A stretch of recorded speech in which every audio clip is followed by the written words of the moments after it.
In this segment, members will learn how to review and approve time. You will receive a notification on your device when your provider submits a time entry for review. First, log in to Time4Care. Then tap the right arrow next to the provider name if you need to review time for a different provider.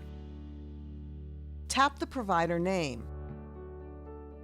Tap the arrows next to the dates if you need to review time for a different pay period. Entries that still need your review will show a status of needs approval. Tap an entry to view additional details about that shift. Mark the checkbox to the left of each entry that you wish to approve. You can select one at a time or more than one. Tap Approve Selected. On the confirmation message, tap Yes, Approve. Tap OK.